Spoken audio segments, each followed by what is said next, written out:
The scent of stale coffee and burnt bacon had never smelled so much like failure until the moment Aria Jenkins realized she had exactly $47 left to her name and nowhere to sleep tonight. She wiped down the last table at Maggie's diner, her feet screaming in protest after a 12-hour shift that had yielded exactly $19 in tips. The fluorescent lights flickered overhead, casting harsh shadows across the worn linoleum floor.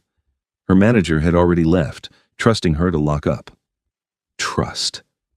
What a funny word when you were about to spend the night curled up in a 15-year-old Honda Civic with a broken heater in late November. "You okay, sweetie?" Dolores, the night cook, asked as she untied her apron. The older woman had been working at the diner for 30 years and had seen everything. Her weathered face showed genuine concern. Aria forced a smile, tucking a strand of her dark hair behind her ear. "Yeah, just tired. Long day." "You sure? You look pale. More than usual, I mean." Dolores grabbed her purse from beneath the counter. "You need a ride somewhere?" "No, I'm good. My car's right outside." The lie tasted bitter on her tongue, but pride was sometimes all you had left when everything else had been stripped away. Her apartment had been lost 3 weeks ago when her landlord decided to sell the building. The promised 30-day notice had turned into a 7-day eviction when he found a cash buyer. Legal? Probably not. But lawyers cost money she didn't have. Dolores studied her for a long moment before sighing. "All right, honey, you take care of yourself. See you tomorrow?" 6 a.m. sharp, Aria confirmed, mustering enthusiasm she didn't feel. After Dolores left, Aria finished her closing duties in silence. She counted the register, swept the floors, and made sure everything was spotless for the morning shift. When she finally locked the door behind her at 2:47 a.m., the November wind cut through her thin jacket like knives. Her car sat alone in the far corner of the parking lot, looking as defeated as she felt. Aria climbed into the driver's seat and immediately wrapped herself in the emergency blanket she'd bought from the dollar store. The temperature had dropped to 34 degrees, according to the bank sign across the street. Not quite freezing, but close enough to make the night miserable. She reclined the seat as far as it would go and closed her eyes, trying not to think about hot showers or warm beds or the life she'd had just 6 months ago before her mother's medical bills had consumed everything, before the cancer had taken her, before Aria had been left completely alone in a world that didn't care whether she lived or died. "I'll sleep in my car," she whispered to herself, as if saying it aloud made it more acceptable. "It's just temporary, just until I save enough for a deposit, just a few more weeks." She didn't cry. She'd run out of tears somewhere between the funeral and the eviction notice. What Aria didn't know was that she wasn't alone in that parking lot. Across the street, standing in the shadows of an alley with an elegance that defied the grimy surroundings, stood Soren Valerian Dragomir, vampire king of the Eastern Territories and lord of the Crimson Court. His hair was white as fresh snow, falling past his shoulders in a manner that would have looked ridiculous on anyone else, but suited him perfectly. His skin held the pallor of moonlight, pale and luminous in the darkness. His eyes, when they caught the streetlight, glowed with an amber fire that spoke of centuries of power and pride. He wore a black coat that probably cost more than most people made in a year, tailored to perfection over a frame that radiated lethal grace. He hadn't planned to be in this part of the city. He'd been tracking a rogue vampire who'd been killing indiscriminately, breaking the oldest law of their kind. Never draw attention. The rogue had led him here, to this rundown neighborhood full of humans struggling to survive, and then vanished into one of the abandoned buildings. Soren had been about to continue his hunt when he'd caught her scent. Human, yes, but something more. Something that made his ancient instincts stir in a way they hadn't in decades. He'd watched her leave the diner, watched her climb into that pathetic excuse for a vehicle, watched her wrap herself in that thin blanket, and heard those devastating words. "I'll sleep in my car." Something in his chest tightened, something he thought had died centuries ago when he'd been turned during the reign of the Byzantine Empire. Compassion. Or perhaps recognition. He'd been desperate once, long ago before his transformation. He remembered hunger and cold and the bitter taste of hopelessness. He should leave. This wasn't his concern. Humans lived and died in their brief, flickering lives, and it wasn't his place to interfere. He had his own kind to protect, his own responsibilities. The rogue vampire was still out there somewhere, still a threat. But his feet didn't move. His eyes remained fixed on that beat-up Honda Civic and the young woman inside it who was trying so hard to survive. The temperature continued to drop. By 3 a.m., frost had begun to form on the car's windows. Soren made a decision that would change everything. He moved with the supernatural speed that was his birthright, crossing the distance between the alley and the car in less than a heartbeat. He appeared beside the driver's side window, visible if she happened to look, but most humans couldn't see clearly in the dark. He studied her more closely now. She was young, probably mid-20s, with delicate features that would be beautiful if they weren't drawn with exhaustion and stress. Her dark hair fell across her face, and even in sleep, her expression held tension. He could hear her heartbeat, steady but slow, her body trying to conserve heat. She was shivering despite the blanket. This was foolish, reckless. He was the vampire king, not some guardian angel for struggling humans. And yet, he pulled out his phone, one of the few modern conveniences he actually appreciated, and made a call. His second-in-command, Lucian, answered on the first ring despite the hour. "My lord?" "I need you to arrange something for me," Soren said quietly, his voice barely above a whisper. "There's a human. She needs housing. I want it arranged immediately." There was a pause. "My lord, it's 3 a.m. "I'm aware of the time, Lucian." Soren's voice held the weight of command that came from ruling for over 1,000 years. "The Crimson Court owns several properties in this city. I know for a fact we have apartments sitting empty in the building on Rosewood and 5th. That building is used for our kind who need temporary housing during daylight hours, my lord. The security is designed to keep humans out, not... Then adjust the security for one unit, the top floor, southwest corner, the one with the balcony." Soren watched Arya shiver in her sleep. "I want it furnished, stocked with food, and ready by sunrise. And Lucian, make it appear legitimate. Rent assistance program, charity, whatever story will make a proud human accept it without question." Another pause, longer this time. "May I ask why, my lord?" "You may not." Soren ended the call. He stood there for another moment, watching over her like some ancient sentinel. The protective instinct that had awakened was irrational and inappropriate, but he couldn't deny it. Something about this human called to him in a way he didn't understand and wasn't sure he wanted to. Finally, he turned and melted back into the shadows. He had a rogue vampire to hunt, and dawn would come eventually, even for immortals.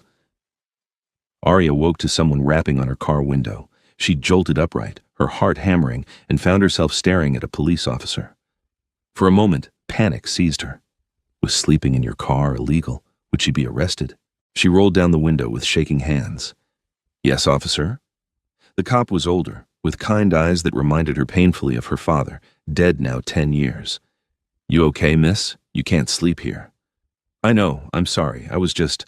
Her mind scrambled for a believable excuse. "I worked a double shift and was too tired to drive home safely. I just needed a quick nap." He studied her with the knowing look of someone who'd seen this story before. "That diner treating you all right?"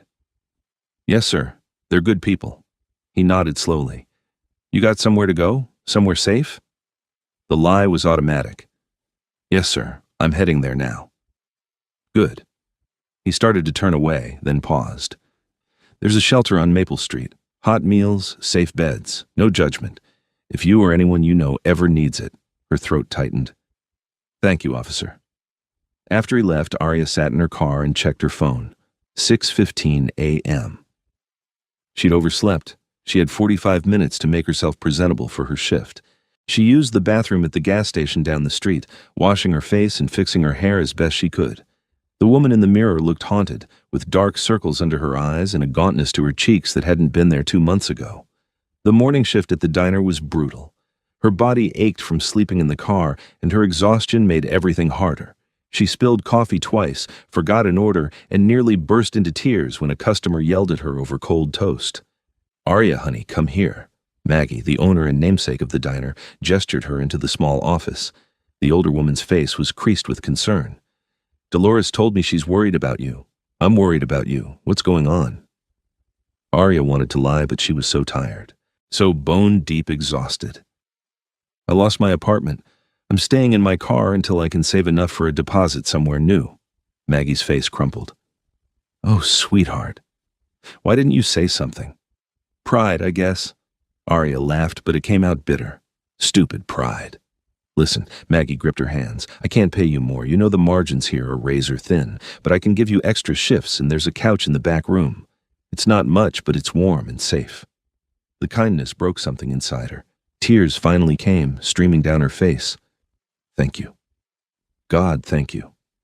We take care of our own here, Maggie said firmly. Now dry those eyes and finish your shift. That couch has your name on it tonight. Arya made it through the rest of the day on the promise of that couch. When her shift finally ended at 3, she felt like she could sleep for a week. Maggie showed her the back room, which was really just a storage area with boxes of napkins and industrial-sized cans of vegetables, but the couch was reasonably clean, and there was a blanket. She was about to lie down when her phone rang. Unknown number. Hello? Is this Arya Jenkins? A woman's voice, professional and crisp. Yes? This is Rebecca Thornton from the Rosewood Housing Initiative. Your application for emergency housing assistance has been approved. We have an apartment available for immediate move-in if you're interested. Arya's heart stopped. I didn't apply for any housing assistance. Are you sure? We have your information in our system. You were referred by, let me see, Community Outreach Services. Regardless, we have a 1-bedroom unit available. Rent is subsidized based on income. For someone in your income bracket, it would be approximately $200 per month, utilities included. $200. That was possible. That was manageable. Is this a scam? Arya asked bluntly. Because I can't afford to be scammed right now. Rebecca's laugh was warm. I assure you it's legitimate. Would you like to come see the apartment? I can meet you there in an hour if you're available. Arya looked at the couch, at the boxes of napkins, at her entire life that had been reduced to what she could carry in 2 duffel bags. Yes, she said. Yes, I'll be there. The building on Rosewood and 5th was nicer than anywhere Arya had lived even before everything fell apart. The lobby had marble floors and a doorman who tipped his hat to her. Rebecca met her at the elevator, a professional woman in her 40s with a tablet and a warm smile. The unit is on the top floor, Rebecca explained as they rode up. It just became available, and given your situation, we thought you'd be a good fit. I still don't understand how I was referred, Arya said, clutching her purse. I didn't apply anywhere. Sometimes caseworkers or community advocates make referrals on behalf of individuals they identify as needing assistance. It happens more often than you'd think. Rebecca's smile was reassuring. The important thing is that you qualify, and we're able to help. The apartment was beautiful. Hardwood floors, large windows overlooking the city, a kitchen with modern appliances, a bedroom with an actual bed already set up. The furniture was simple but elegant, and when Arya opened the refrigerator, it was stocked with basics. This is included? She asked, unable to believe it. The furniture and initial food stock, yes. Part of the program is ensuring immediate livability. Rebecca handed her a folder. Here's your lease agreement. Standard terms, month to month initially. Then we can discuss a longer-term lease after 6 months. If your income situation improves, your rent will adjust accordingly, but you'll still be protected from market rate increases. Arya read through the lease with shaking hands. It seemed legitimate. Too good to be true, but legitimate. Where does the funding for this come from? She asked. Various sources, private donations, grants, community funds. We're fortunate to have generous benefactors who believe everyone deserves safe housing.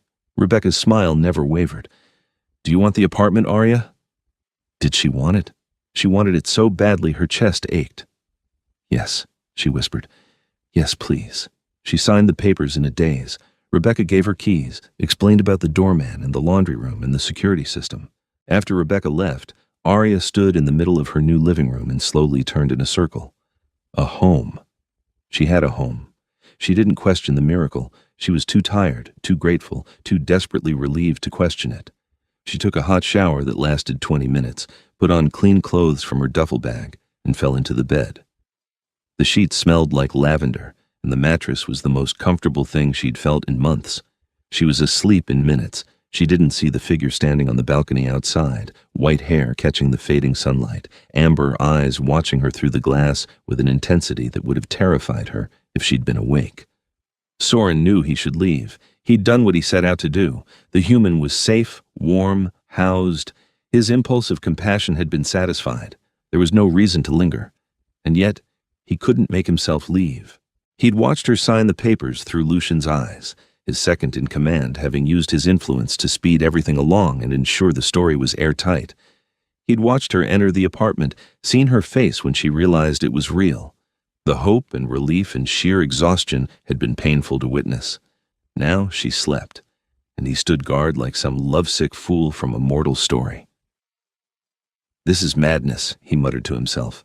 "Agreed," said a voice behind him. Soren didn't turn. "Lucian, come to lecture me?" His second-in-command stepped onto the balcony, his own pale features set in concern. Lucian had been turned during the Renaissance, a scholar who'd been attacked and left for dead until Soren had found him and offered the choice. He'd been Soren's most trusted advisor for over 400 years. "Come to understand," Lucian corrected. "What's happening, my lord? This isn't like you." "I don't know." Soren finally turned away from the window. "I saw her, and something shifted. I can't explain it." "Is she your fated one?" Lucian's voice was careful.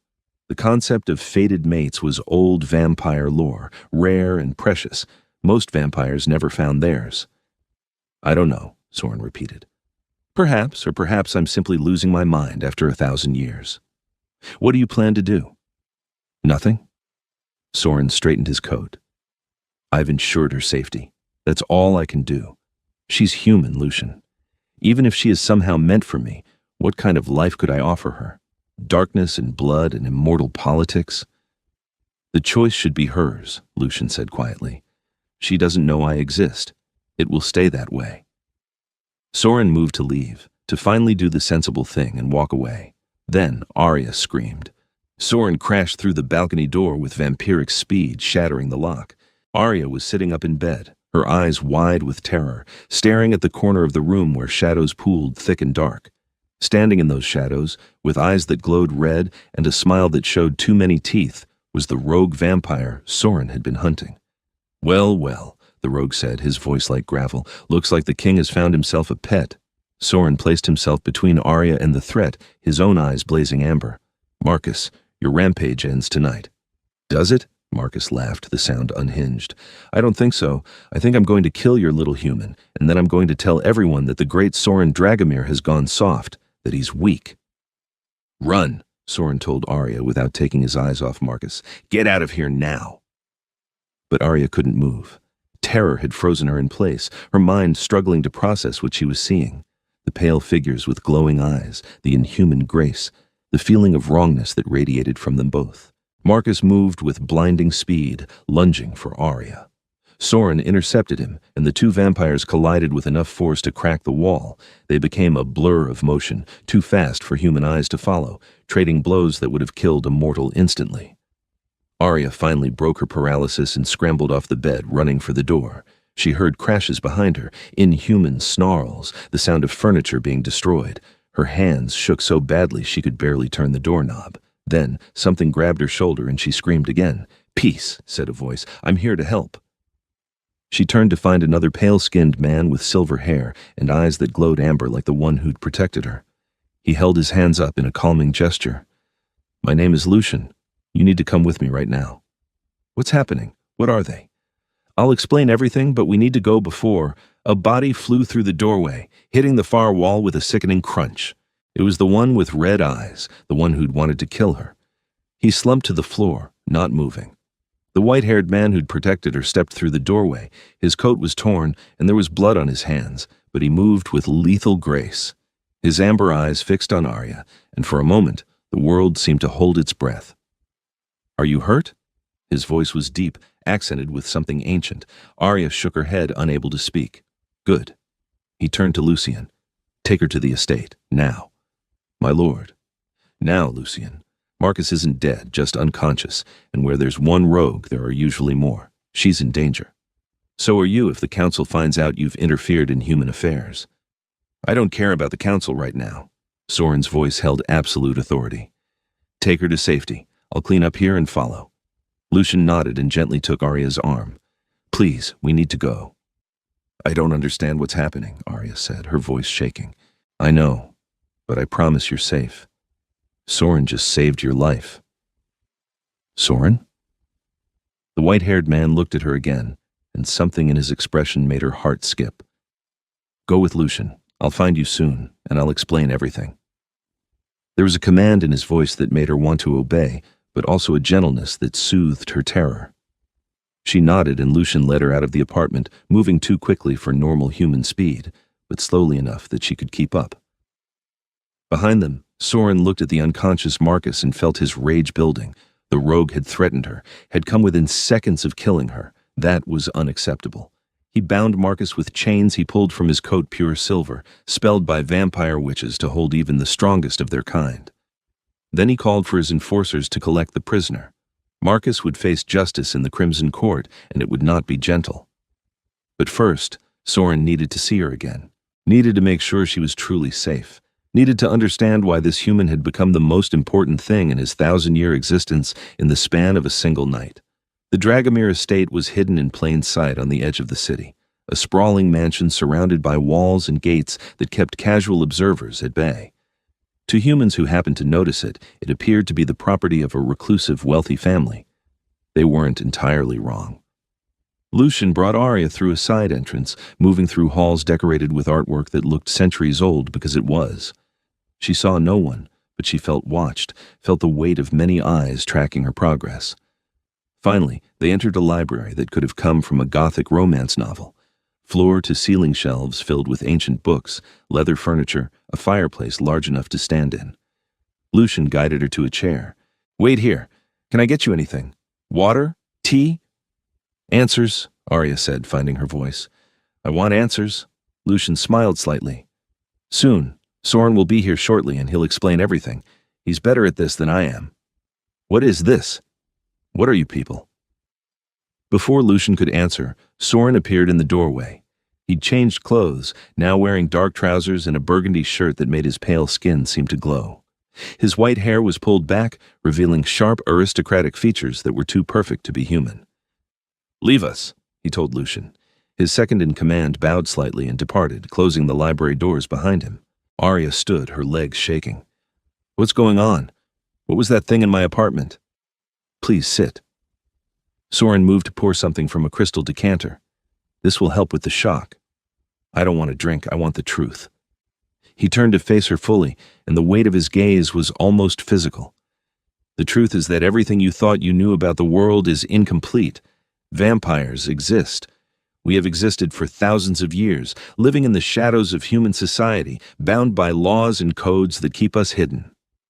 I am Soren Valerian Dragomir, vampire king of the Eastern Territories. The creature that attacked you was a rogue, a vampire who broke our most sacred laws, and you are in danger because he saw you with me." Arya sank into the chair, her mind reeling. "Vampires. You're saying vampires are real?" "Yes, and you're their king. One of them. There are several vampire territories across the world, each with its own ruler." She laughed, but it was edged with hysteria. "This is insane. I'm dreaming. I fell asleep in my car, and this is all some nightmare." Soren crossed the room and knelt in front of her chair, bringing his eyes level with hers. Up close, she could see the amber fire in his gaze, the inhuman beauty of his features, the predatory grace in every movement. "This is real," he said softly. "I am real. And I am very sorry that you were pulled into our world, but I cannot change what has happened. I can only promise to protect you." "Why?" The question burst from her. "Why do you care? You don't know me. I'm nobody." Something flickered in his expression. "I don't have a good answer for that. I saw you in that car, heard you say you'd sleep there, and something in me responded, something I haven't felt in centuries. I arranged for your apartment. I've been watching over you, and when Marcus threatened you..." His hands clenched into fists. "I wanted to tear him apart." Arya stared at him, her heart pounding. "That's insane. You're insane." "Perhaps." He smiled, but it was sad. "Immortality does strange things to the mind."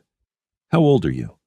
"I was born in 987 AD. I was turned at the age of 28, during a war I no longer remember the cause of. I have been vampire for over 1,000 years." The number was incomprehensible. Arya tried to process it and failed. "And you're telling me I'm in danger now because that thing saw me with you?" "Marcus is contained, but he was working with others. Rogues often band together, united by their rejection of our laws. They'll see you as a weakness, a way to get to me." Soren stood, pacing to the fireplace. You have two options. I can arrange for you to be relocated far from here, given a new identity, a new life where they'll never find you. Or you can stay under my protection until we've eliminated the threat. How long would that take? I don't know. Days, weeks, perhaps longer. Arya wrapped her arms around herself. And if I stay, what? Hide in this mansion while you hunt monsters? You would be safe here, comfortable. You could continue your work at the diner if you wanted, though I'd prefer you remain here where security is tightest. He turned to look at her. I know this is overwhelming. I know you have no reason to trust me, but I swear to you, on my honor as king of my kind, that I will keep you safe. She should choose relocation, should take the new identity and run as far as possible from vampires and danger, and this impossibly beautiful man who looked at her like she was something precious, but something in her, the same stubborn pride that had kept her going through every hardship, refused to run. I'll stay, she said, but I want to know everything, about vampires, about your world, about what I'm really dealing with. Soren's smile was radiant. As you wish. Over the next 3 days, Arya learned more about the hidden world than she'd ever imagined existed. Soren was patient, answering every question, showing her the extent of the estate and introducing her to members of his household. There was Lucian, the second in command, who treated her with careful courtesy. There was Celeste, a vampire turned during the French Revolution, who served as the court's diplomat and had a sharp wit that made Arya laugh. There was Victor, the head of security, who'd been a warrior in ancient Rome and still carried himself like a soldier. They all treated Soren with deep respect bordering on reverence, and they treated Arya with cautious curiosity. A human in their midst was unusual, apparently. A human under their king's personal protection was unheard of. Soren explained the vampire power structure, the territories and the councils that governed them. He explained their weaknesses. Sunlight would burn them to ash. Wooden stakes through the heart would kill them, though beheading also worked. He explained their strength, healing, immortality. He explained the blood laws that governed feeding, the strict rules that kept vampires from becoming monsters. We feed from humans, but we don't kill, he explained over dinner on the second night. Arya was eating roasted chicken while Soren sat across from her with a crystal glass of deep red liquid she tried not to think too hard about. We have agreements with blood banks, with medical suppliers. Some vampires have human donors who consent to the exchange. It's all very civilized. But the rogue, Marcus, he was killing people. Yes, which is why he'll be executed. Soren's expression hardened. There is no greater crime among our kind than drawing attention through careless killing. We've survived this long by remaining hidden. Those who threaten our secrecy threaten us all. Arya picked at her food. It's a lot to take in. I know, his voice softened. You're handling it remarkably well. I don't feel like I am. I feel like I'm in shock and just going through the motions. He reached across the table, his pale hand hovering near hers. May I? She nodded, not sure what he was asking. He took her hand gently, his skin cool against hers. The touch sent electricity up her arm. You're stronger than you know, Arya Jenkins. You've survived loss and hardship that would break many people. You'll survive this too. She looked into his amber eyes and saw sincerity there, along with something else, something that made her breath catch. Why do you care so much? She asked again. I've been asking myself the same question. He didn't release her hand. I think perhaps I've been waiting for you. For a very long time. Her heart hammered. It's impossible. You don't know me. Not yet, but I'd like to. His thumb traced gentle circles on her palm. If you'll let me. This was insane. He was a vampire, a creature from nightmares, over 1,000 years old. She was a waitress from nowhere with nothing to offer. This couldn't be real. But the warmth in his eyes was real. The gentleness of his touch was real. The way he'd protected her, provided for her, kept her safe, all of it was real.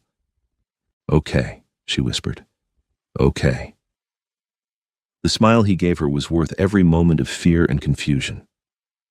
On the fourth day, everything changed. Arya was reading in the library, one of the hundreds of books Soren had offered her, when Victor burst through the doors with an urgency that made her jump. Where's the king? I don't know. He said he had business to attend to. Victor cursed in what sounded like Latin. The rogues have made their move. They've issued a formal challenge. What does that mean? It means they're calling Soren out for protecting a human. They're using you to undermine his authority, claiming he's gone soft, that he's unfit to rule. Victor ran a hand through his dark hair. The council has been summoned. This is bad. Dread pooled in Arya's stomach. What happens now? Soren will have to defend his actions before the council. If they rule against him, Victor trailed off. What? What happens? He could lose his crown, or worse. Before Arya could respond, Soren appeared in the doorway. His face was set in grim lines, his eyes blazing with suppressed fury. Arya, come with me, now. She followed him through the mansion to his private chambers, a suite of rooms she hadn't entered before. He closed the door and turned to her. The council meets tomorrow night. They're questioning my fitness to rule because I interfered to protect a human. You. Then tell them it was a mistake. Tell them you'll stop protecting me. No, the word was absolute. I will not abandon you. Soren, I'm not worth you losing everything you've built. He crossed the room in 2 strides and cupped her face in his hands. You don't understand. You are worth everything. You are worth more than a crown or a kingdom or 1,000 years of power. Don't ask me to explain it because I can't, but you have become essential to me in a way that defies logic. Tears filled her eyes. I don't want you to suffer because of me. Then help me. His forehead touched hers. Stand with me tomorrow. Face the council at my side. Show them that you're not just some helpless human I'm protecting on a whim. Show them your strength. I'm terrified. So am I. The admission seemed to cost him. I'm terrified of losing you before I've had the chance to truly know you. I'm terrified that my world will consume you. But I'm more terrified of living another 1,000 years without you in it. She kissed him. She didn't plan it, didn't think about it, just rose on her toes and pressed her lips to his. He froze for a heartbeat, then responded with a passion that stole her breath. His arms wrapped around her, pulling her close, and the kiss deepened into something that felt like destiny. When they finally broke apart, both were breathing hard. I'll stand with you, Arya said, whatever comes. Thank you. He rested his forehead against hers again. I should warn you, the council is not warm or welcoming. They're ancient and set in their ways, but they respect strength and conviction. If we show them that our bond is real, that it makes us both stronger rather than weaker, we have a chance. Our bond, she smiled slightly. Is that what this is? I think it might be more than that. His expression was vulnerable in a way she'd never seen. I think you might be my fated mate, the one I was meant to find across all my years of existence. The words should have sounded ridiculous. They should have been too much, too fast, too impossible. But instead, they felt right. I think you might be right, she whispered. They spent the rest of the day together, talking and planning for the council meeting. Soren explained the protocols, the key members she needed to know about, the arguments that would likely be raised against them. Celeste came to help Arya choose appropriate clothing, a deep red dress that was elegant without being revealing, paired with a simple necklace that had belonged to Soren's human mother over 1,000 years ago. For luck, he said when he clasped it around her neck. That night, Arya couldn't sleep. She lay in the guest room bed, staring at the ceiling, and thought about how drastically her life had changed in less than a week. From sleeping in her car to sleeping in a vampire mansion, from being utterly alone to being protected by a vampire king who claimed she was his fated mate. It was insane. All of it was insane. But it was also the most alive she'd felt since her mother died. A soft knock on her door made her sit up. Come in. Soren entered, still dressed despite the late hour. I saw your light. Can't sleep? Too nervous? He sat on the edge of her bed. I won't let them hurt you. No matter what the council decides, I won't let anyone harm you. Even if it means giving up your crown? Even then, he took her hand. A crown is just a symbol of power. You are real. You matter more. She squeezed his hand. Tell me something about you. Something from before you were turned. Something human. He was quiet for a moment, his amber eyes distant. I had a sister, Elena. She was younger than me by 3 years, and she had a laugh that could brighten the darkest day. When I was turned, I had to leave her behind. By the time I'd learned control and returned home, she was an old woman. She didn't recognize me, thought I was some young relative. I watched her die, and I couldn't even tell her who I was. Tears slipped down Arya's cheeks. I'm so sorry. It was a long time ago, but I've never forgotten her, never forgotten what it meant to be human, to love someone more than your own life. He looked at Arya. I feel that way again now, about you. She pulled him down to lie beside her, and he wrapped his arms around her. They stayed like that until dawn, just holding each other, drawing strength from the connection that had formed between them. The council met in a chamber beneath the city, in catacombs that predated modern civilization. Soren and Arya descended together, her hand in his, both dressed formally for the occasion. Lucian, Victor, and Celeste followed as witnesses and supporters. The chamber was vast, lit by torches that cast flickering shadows on stone walls. A semicircle of thrones faced a central dais, and seated in those thrones were the most powerful vampires Arya had ever seen. There was Katarina, who ruled the western territories, her beauty cold and sharp as ice. There was Nikolai, ancient beyond reckoning, who ruled the northern territories with an iron fist. There was Amara, youngest of the council, but no less powerful, who ruled the southern territories with cunning and grace. And in the center, on the largest throne, sat Dante, the High Arbiter, who served as mediator and judge. They all turned their glowing eyes on Arya as she entered, and the weight of their attention nearly drove her to her knees. Only Soren's hand in hers kept her standing. "Soren Dragomir," Dante's voice echoed through the chamber, "you stand accused of placing a human above the laws of our kind, of risking exposure for personal interest, of conduct unbecoming a vampire king. How do you answer?" Soren stood straight, proud, every inch the ruler he was. "I answer that I have done nothing wrong.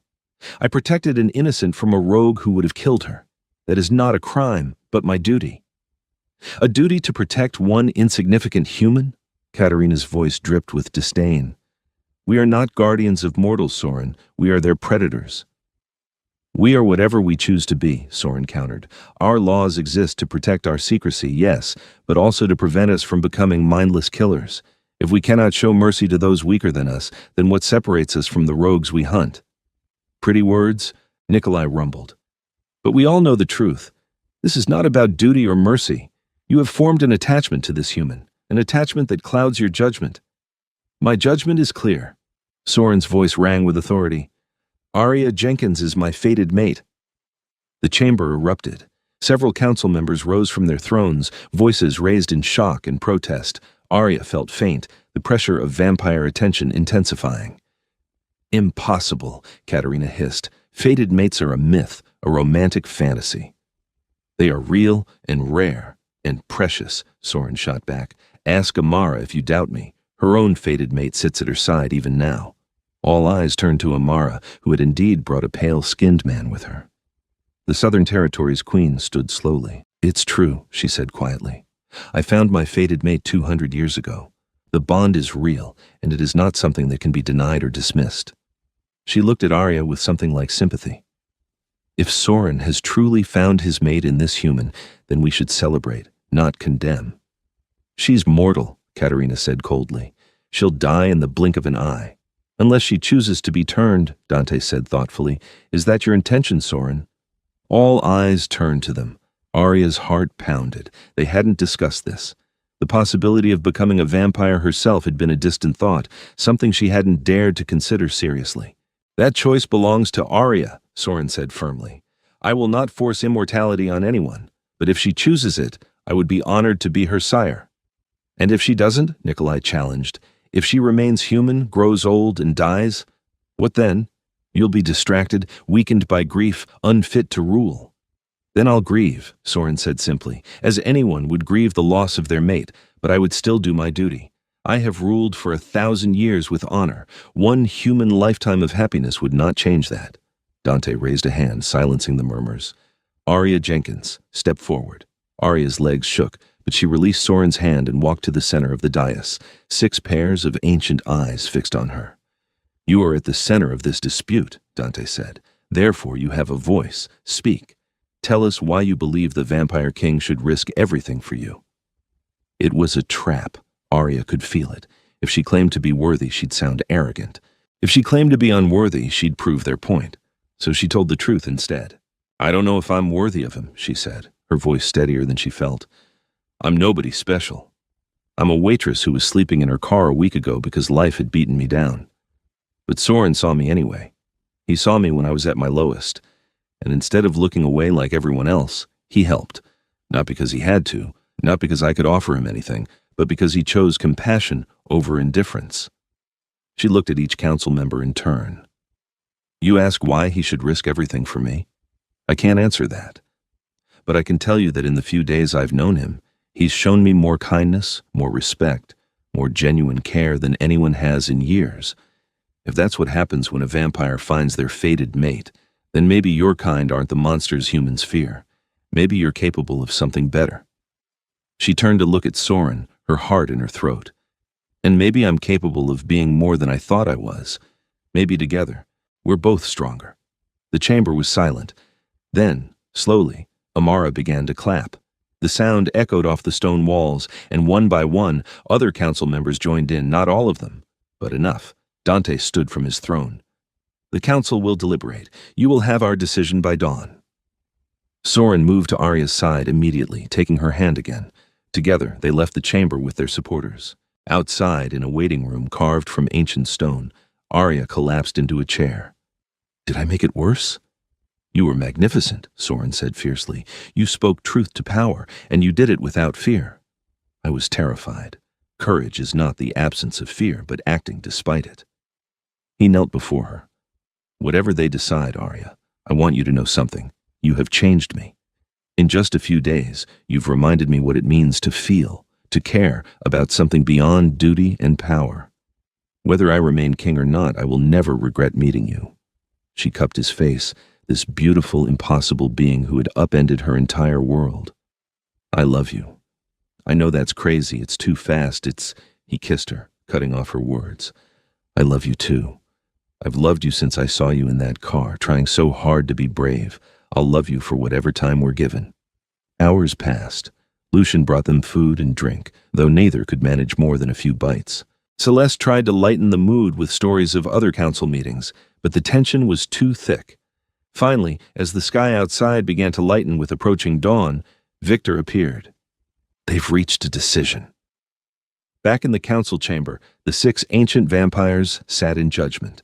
Dante stood to deliver their verdict. "The council has deliberated on the matter of Soren Dragomir and the human Arya Jenkins. We have considered the evidence, the testimony, and the nature of the fated mate bond." His expression was unreadable.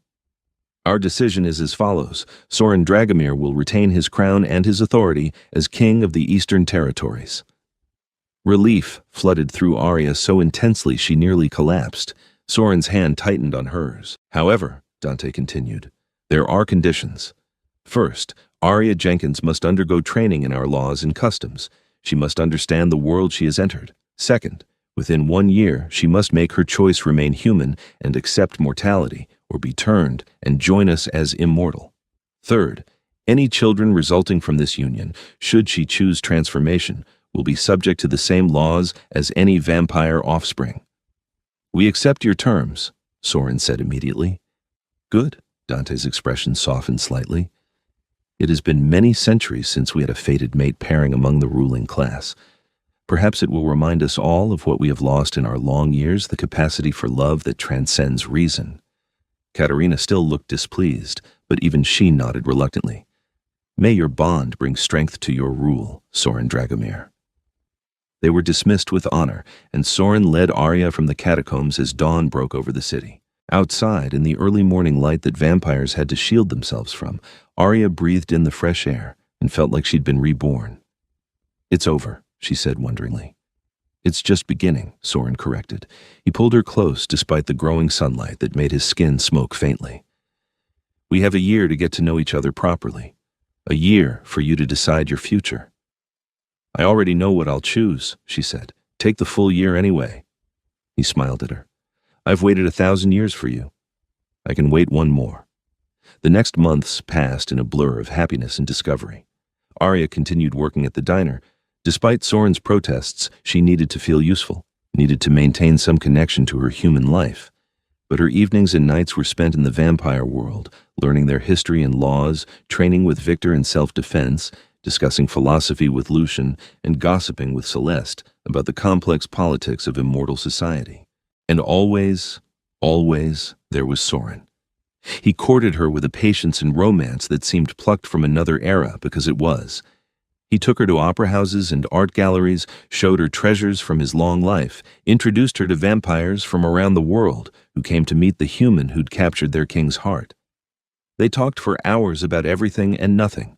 She learned about his human life, his turning, the long years he'd spent building his power and influence.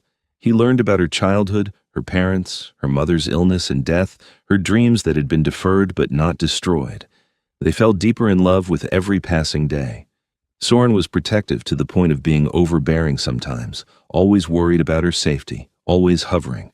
But he listened when she told him she needed space to breathe, needed to maintain her independence even as she joined his world. He was dominant and commanding, used to being obeyed, but he never treated her as anything less than his equal. When they disagreed, he argued with her rather than simply expecting her to submit. When she challenged him, he respected her enough to consider her perspective. He was, in short, everything she'd never dared to dream of finding. 6 months into their relationship, as they lay together in his chambers, she said, "Tell me what it's like, being turned." He'd been stroking her hair, and his hand stilled. "It's different for everyone. For me it was agony followed by euphoria, the pain of dying, then the rush of power as I woke as something more. But it's also loss. You lose the sun, the taste of food, the simple mortality that makes humans appreciate their time. You gain strength and immortality, but you give up the life you knew. Do you regret it? Sometimes, usually when dawn breaks and I remember what sunlight felt like." He turned to look at her. "But if I'd remained human, I would have died 900 years ago. I never would have met you, so no, I don't regret it. I want it," she said softly. "I want to be turned. I want forever with you. You still have 6 months to decide. Use them." "I don't need them. I've never been more sure of anything." He pulled her close. "Then we'll make arrangements, but not yet. Let's have these months together while you're still human. Let me see you in sunlight a while longer." The threat came from an unexpected direction. Marcus, the rogue who'd first attacked Arya, escaped from the Crimson Court's dungeons. No one knew how the cells were supposed to be escape-proof, but he vanished one night, and with him went 3 other prisoners. Soren immediately increased security, but Marcus was cunning. He'd been planning this, had allies they didn't know about. A week after his escape, he made his move. Arya was leaving the diner after her shift, Lucian waiting to drive her home as had become routine. She didn't see the attack coming until it was too late. Someone grabbed her from behind, a cloth pressed to her face, and the world went dark. She woke in an abandoned warehouse, her hands bound with silver chains that burned her skin. Marcus stood over her, his red eyes gleaming with malice. "Farm. Welcome back, little human. I was starting to think I'd used too much chloroform." Arya's head pounded, but she forced herself to focus. "Soren will kill you for this." "Probably," Marcus grinned, showing fangs. "But not before I've made my point. The mighty vampire king, brought low by a mortal. It's poetic, really. What do you want?" "I want him to suffer. I want him to know what it's like to lose everything." Marcus leaned close, his breath cold and dead. "I'm going to turn you, little human, but not a nice, clean turning like he would give you. I'm going to drain you to the edge of death and leave you there, trapped between human and vampire, suffering for days before you finally die. And he'll watch, helpless, knowing he failed to protect you." Terror clawed at her, but Arya refused to show it. "He'll find me before you get the chance." "He's welcome to try." But Soren was already coming. The moment Lucian had reported Arya missing, the vampire king had mobilized every resource at his disposal. He tracked Marcus through the city, using the blood bond he'd secretly formed with Arya. Months ago, a vampire could always find someone they'd taken blood from, and he'd taken a single taste one night when she'd offered. He arrived at the warehouse with Victor, Lucian, Celeste, and a dozen of his best warriors. They crashed through the doors with overwhelming force, and the battle was brief and brutal. Marcus's allies were cut down, and Marcus himself was cornered. Soren reached Arya, breaking her chains with his bare hands. "Are you hurt?" "I'm okay. He was going to—" "I know. His eyes blazed with fury as he turned to face Marcus. "You touched what is mine. You threatened her. For that there is only one punishment." Marcus laughed, manic and broken. "Do it then. I'm not afraid of death." "You should be afraid of me." Soren's voice was colder than Arya had ever heard it, "because I'm not going to kill you quickly." What followed was justice, vampire style.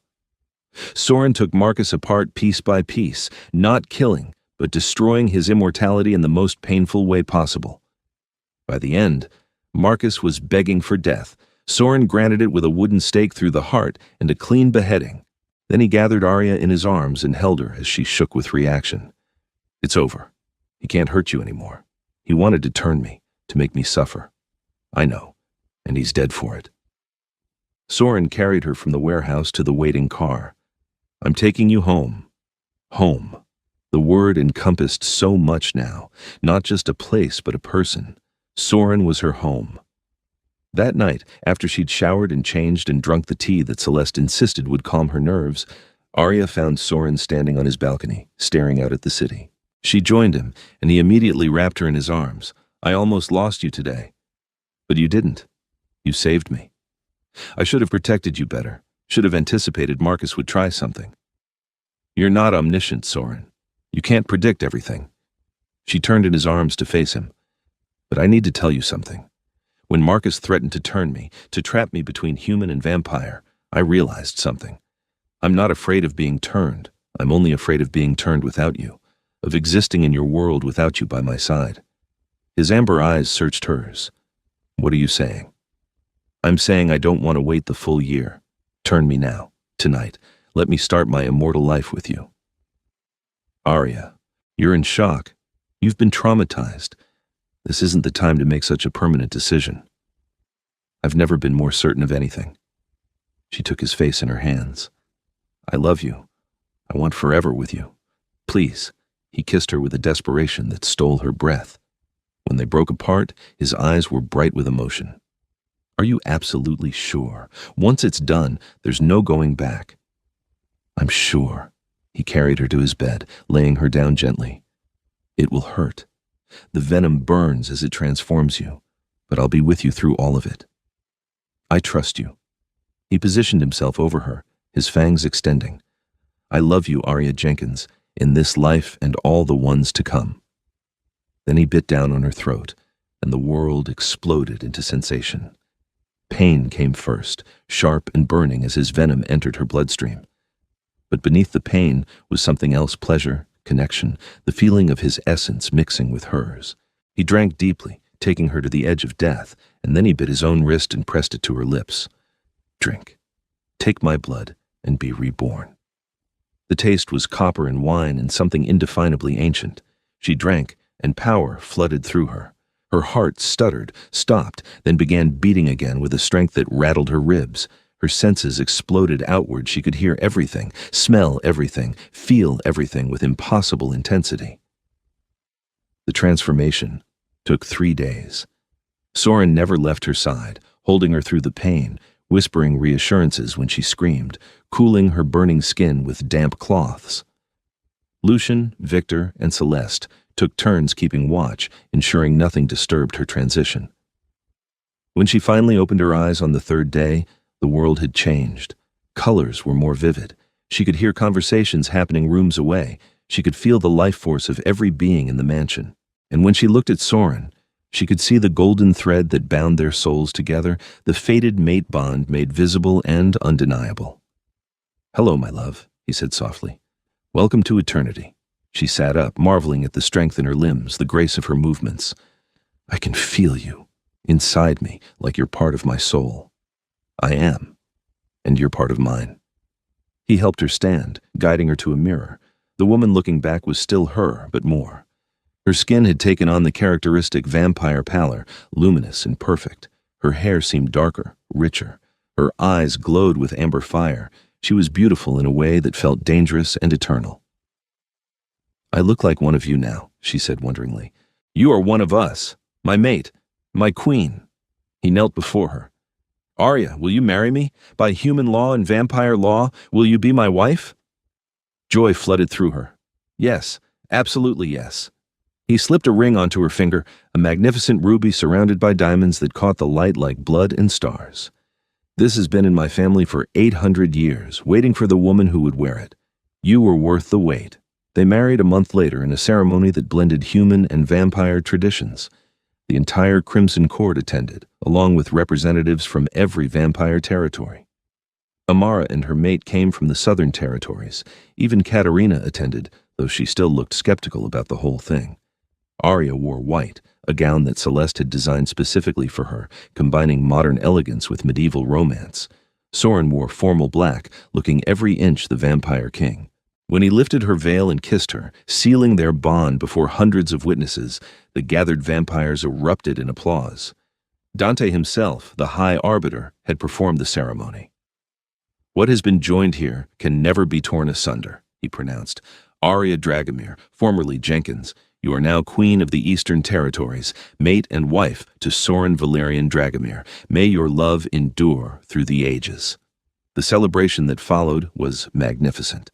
Music and dancing and blood wine that tasted like the finest vintage. Arya danced with her husband, with Lucian, with Victor, with vampires from around the world who wanted to congratulate the newest member of immortal royalty. She found Maggie and Dolores in the crowd they'd been invited and were clearly overwhelmed but delighted. "You look so happy, sweetie," Dolores said, hugging her carefully as if afraid Arya might break. "I am happy.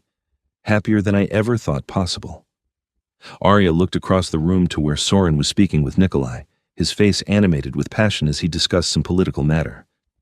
"He saved me, you know, in every way that matters." "And you saved him right back," Maggie said wisely. "Love's always a two-way street, honey, even when one of you drinks blood." Arya laughed, the sound bright and free. When the celebration finally wound down near dawn, Soren swept her into his arms and carried her to their chambers. He'd had them redecorated. She noticed there were touches of her personality now mixed with his antiquities. Her favorite books on the shelves, art she'd admired, colors she loved. "Home," he said, laying her on their bed. "Home," she agreed. He kissed her slowly, reverently, and for the first time, as husband and wife, as vampire and vampire, they came together with nothing between them. The mating bond sang between them, golden and perfect, and Arya finally understood what people meant when they talked about finding their other half. Afterward, they lay tangled together, and Soren traced patterns on her skin. "I have something to tell you." "What?" "The apartment. The one you were so grateful for. I arranged all of it. There was no housing assistance program. It was me, using my resources to give you what you needed." She rose up on one elbow, staring at him. "You've known this whole time that I didn't know?" "Yes. I thought you deserved the dignity of believing it was legitimate assistance rather than charity from a stranger." He looked uncertain. "Are you angry?" She considered it. Once she might have been. Her pride might have been wounded. But now, understanding him as she did, understanding the gentleness behind the deception, she could only feel grateful. "No, I'm not angry. You gave me shelter when I needed it most, and you did it in a way that preserved my dignity. That's not something to be angry about." She kissed him softly. "Thank you. For everything. For seeing me when I was invisible. For saving me. For loving me. Thank you for accepting me. For choosing immortality. For becoming my queen and my mate and my wife." He pulled her close. "I love you, Arya Dragomir. I love you too, Soren Dragomir." Over the following years, they built a life together that was extraordinary. Arya learned to rule at Soren's side, her compassion and human perspective tempering his ancient authority. She became beloved by their people for her fairness and her willingness to listen. She established programs to help vampires who struggled with immortality, who felt lost in the endless years. She reached out to human communities, carefully and secretly, to ensure that the human-vampire relationship remained one of mutual benefit rather than predation. She never forgot where she'd come from. The diner still stood, and she visited occasionally, chatting with Maggie and Dolores, tipping generously. She donated anonymously to programs that helped homeless people find housing, remembering the nights she'd spent in her car. Soren watched her flourish with pride and love that grew deeper with every passing year. She challenged him, pushed him to be better, reminded him of the humanity he'd lost over his long centuries. Together, they were stronger than either had been alone. The threat from rogues continued sporadically. But they faced it together. Arya proved to be a fierce warrior, her vampire strength combined with her human creativity making her formidable. More than once, Soren watched his wife take down threats with efficiency that made him grateful she was on his side. They traveled the world, visiting the territories, building alliances, making friends. They hosted grand balls and quiet dinners. They had everything immortality could offer. But the best moments were the quiet ones. Dawn breaking as they retired to their chambers, holding each other as the sun rose on another day they'd face together. Reading side by side in the library, their hands linked across the space between chairs. Walking through their city at night, Arya pointing out changes from her human days, Soren sharing memories of how things had been centuries before. "Do you ever regret it?" he asked her one night, a decade after her turning. "Giving up humanity?" She looked at him, her amber eyes glowing in the darkness. "Never. Not for a single moment. You gave me eternity, but more than that, you gave me a purpose, a family, a love that transcends time. Why would I regret that? I just want you to be happy." "I am happy, deliriously, impossibly happy." She pulled him close. "You were the best thing that ever happened to me, Soren. My darkness and my light, my monster and my salvation." "You're the one who saved me," he countered. "I was going through the motions of existence until I found you. You reminded me what it means to truly live."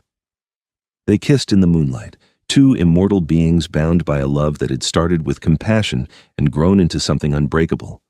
Years turned into decades. The world changed around them, technology advancing, societies evolving, but their love remained constant. They faced challenges together, political threats, vampire uprisings, the occasional human hunter who discovered their existence. But nothing could break what they'd built. They watched mortal friends age and pass away, mourning each loss but celebrating the time they'd shared.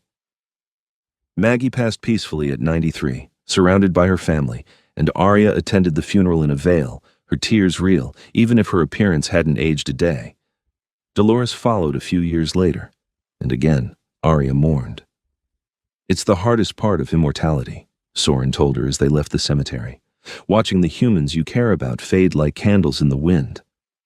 "It is, but I wouldn't trade the time we had with them for anything." She squeezed his hand. "Love is worth the pain of loss." "Yes," he agreed. "It is." 50 years after their wedding, they stood on the balcony of their mansion and looked out over a city transformed. Flying cars weren't quite reality yet, but technology had advanced in ways that would have been unimaginable when Arya was human. "Do you remember the night I first saw you?" Soren asked, pulling her into his arms. "The night I was sleeping in my car? Hard to forget. I thought you were the most stubborn, brave thing I'd ever seen, refusing to give up even when everything had fallen apart." He kissed her temple. "I knew then that you were special. I just didn't know you were my destiny." "Our destiny," she corrected. "We found each other. Two people who were lost, who needed saving, who needed love.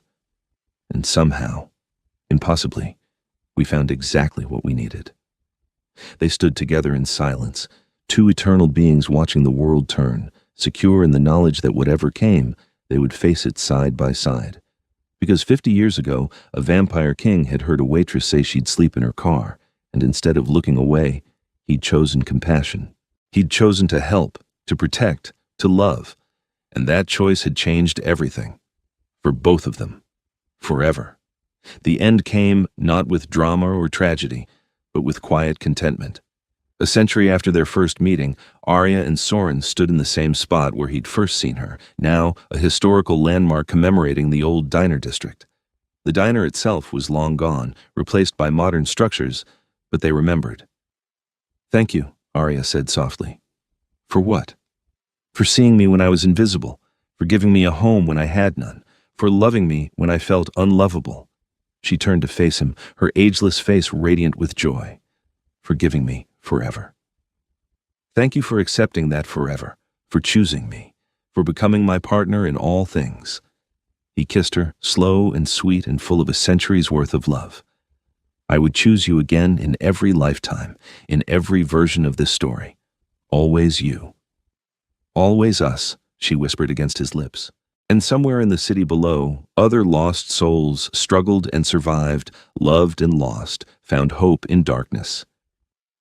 The Vampire King and his queen watched over them all, guardians in the shadows, proof that love could transcend every boundary, even death itself. Their story had begun with desperation and compassion. It had grown into something legendary, and it would continue, forever and always, two souls bound by a love that not even eternity could diminish. The moon rose over the city, and Soren Valerian Dragomir, Vampire King of the Eastern Territories, held his wife close and knew that he had finally found what he'd been searching for across 1,000 years of existence.